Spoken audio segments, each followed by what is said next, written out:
Yes, we're back. Indeed. Here we are. Here he is. There you are. Excuse me, there he is.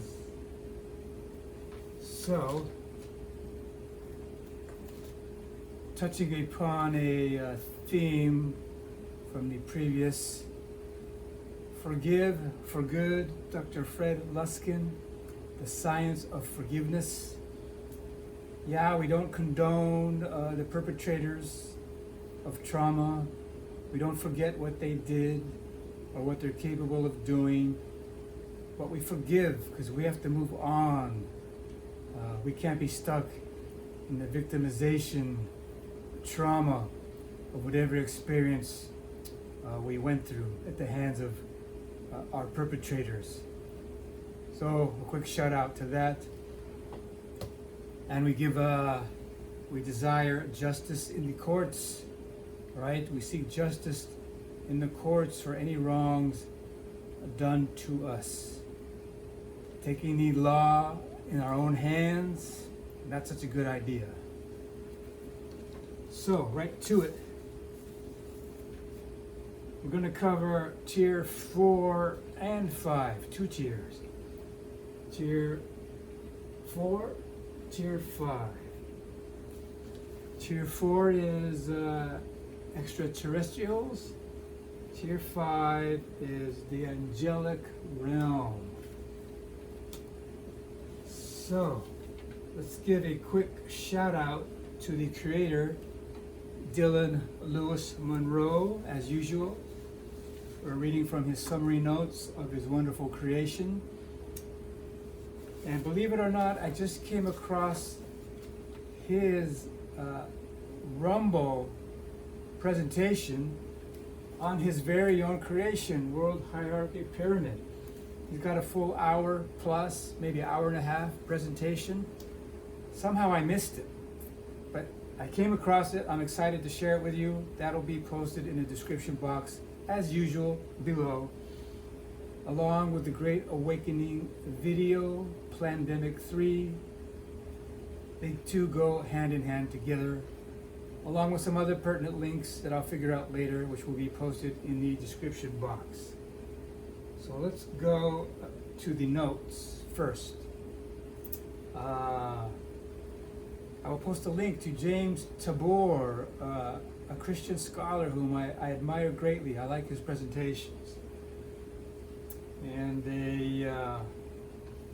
a link to a discussion interview with one Aubrey Marcus and Dr. Robert Gilbert. They talk about some very interesting things. Spiritual, metaphysical as well. If you can get over Aubrey Marcus constantly interrupting his guests, hey, although Aubrey is a bright fellow, no doubt. And let's get right to it. Cults, and as stated, or I meant to state, a cult is simply a shared system of belief. There are many cults in our earth realm, the US military, any number of other picks you can choose from. Cults are formed around closely guarded pacts and covenants with off-world entities who often share guidance or technology with those whom they select to lead humanity.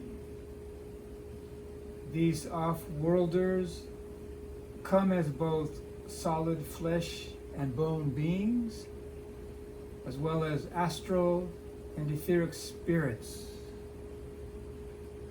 Among these, there are ones who have lost contact with Source and live by vampirizing other life forms. They create systems of enslavement through mind control, lawfare, and numbers. lawfare. He spells it Law-Fair. So I think what he's referring to is the jugglery of laws in such a way that it's not really clear what the codes in contracts are. They're presented in a very complicated way, like what we see today, talking about the maritime code, which is really the basis of all this. The Dark Controllers use the maritime code, if I understand this correctly. They use the maritime code of law to operate on the lands of the earth. So in other words, it's pirates using pirate law, pretty much, but applying it to the land.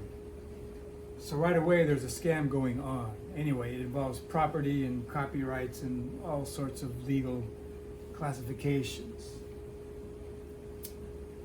Let's continue. There is a higher authority, however, and that higher authority is God's army, comprised of angels.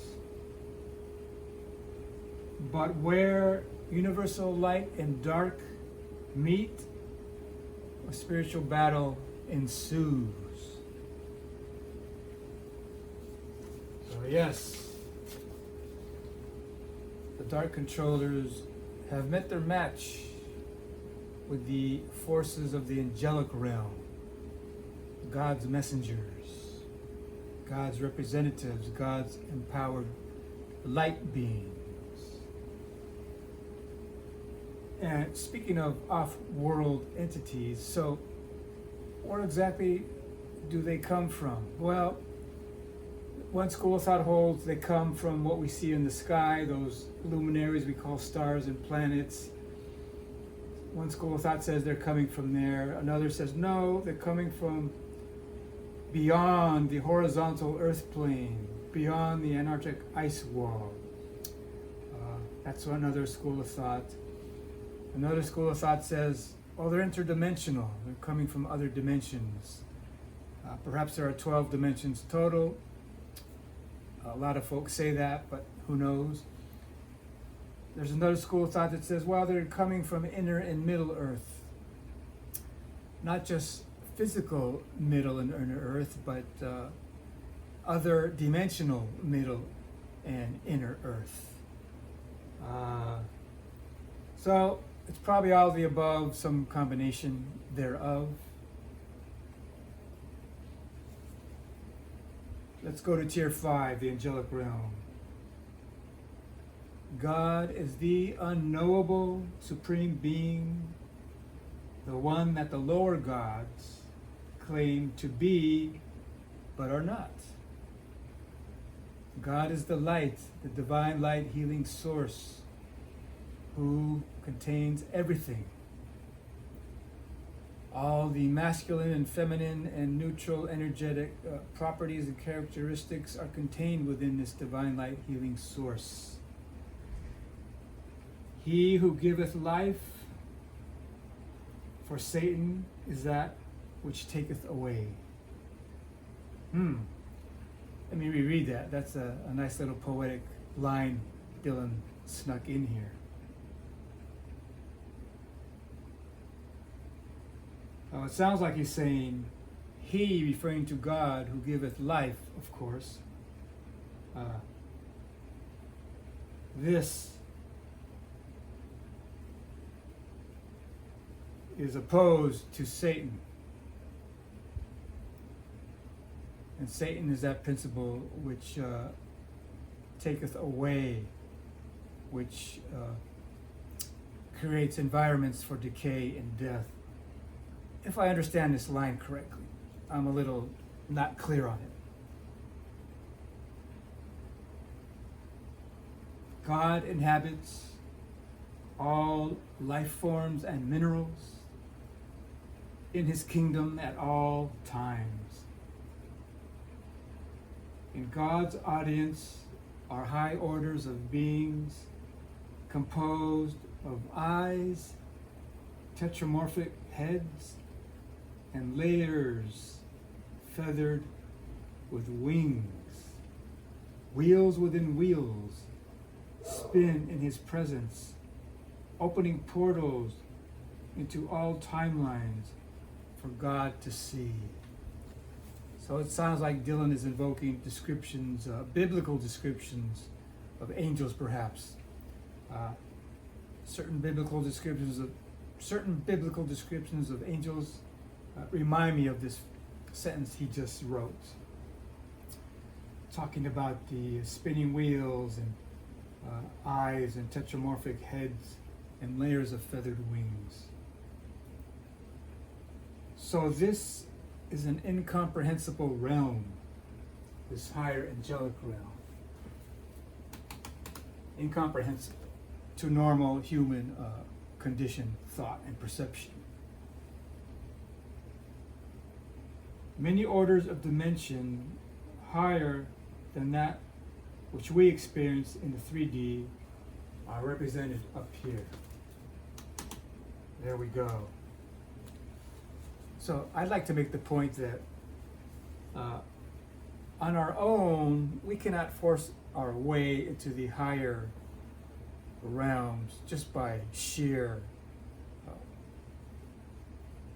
declaration and will. We in a sense are allowed revelation or given revelation if we approach the higher realm in the proper frame of mind, which means humility and sincerity, basically. If we approach humble state of mind with sincerity, yes, I want to know you, my sweet Lord, right? The famous song. In that frame of mind, we can be granted divine revelation from our very own internal link that we have with Source Creator. So I want to make that point. Stated another way, don't demand to see God or Goddess, but act in such a way that they will want to reveal themselves to you. So I do want to read a couple verses. Actually, one verse from Isho Upanishad. It's very nice, very philosophical, very deep. And this is coming from a personal understanding of Godhead. That is, God as a supreme being. The personality of Godhead is perfect and complete. And because the personality of Godhead is perfect and complete, all emanations from Him, her, and it, such as this phenomenal world, are perfectly equipped as complete wholes within themselves. Whatever is produced of the complete whole is also complete within itself. Because he, she, it, the supreme manifestations of Godhead, they are the complete whole. Even though so many complete units emanate from this complete whole, the complete whole remains in complete balance. And stated with a slightly different translation, it goes like this: that outer world is full with divine consciousness. This inner world is also full with divine consciousness. From the fullness of divine consciousness, the world is manifested. Subtracting divine consciousness from divine consciousness equals divine consciousness, as is addition and multiplication and division thereof. Because for the very reason divine consciousness is one and infinite and eternal. So it's talking about the fractal principle. That if you add or subtract or divide or multiply divinity, you remain with divinity in full, in wholeness, in balance. So it's very lofty. It's something to meditate upon, but it's also something to observe within ourselves or within the outer world, if we have the eyes to observe it. And I'd like to read once again the definition of Brahman, right? Brahman, the unchanging, infinite, immanent, and transcendent reality, which is the divine grounds of all things in this universe. Eternal, omnipotent, omniscient, omnipresent, and indescribable in human language is Brahman. Brahman is infinite being, infinite consciousness, and infinite bliss. So we all understand Brahman in our unique ways according to the time and place we're born and the cultural understandings we have and the spiritual revelations we get on our journey through life. Let us find the common ground where we can join hands and meet and greet and talk about sweet life and life beyond this material plane.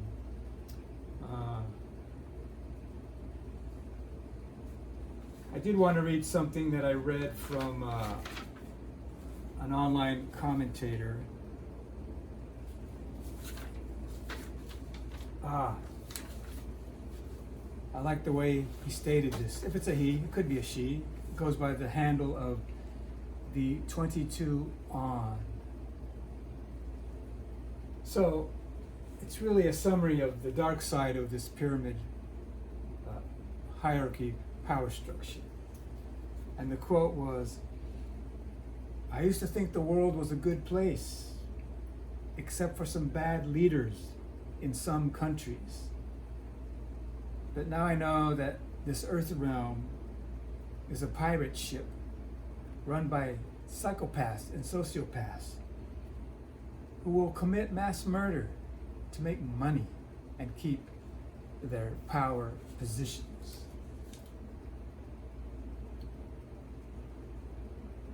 But I have good news. I have good news for modern man. And the good news is, I stated this before, this power structure is crumbling.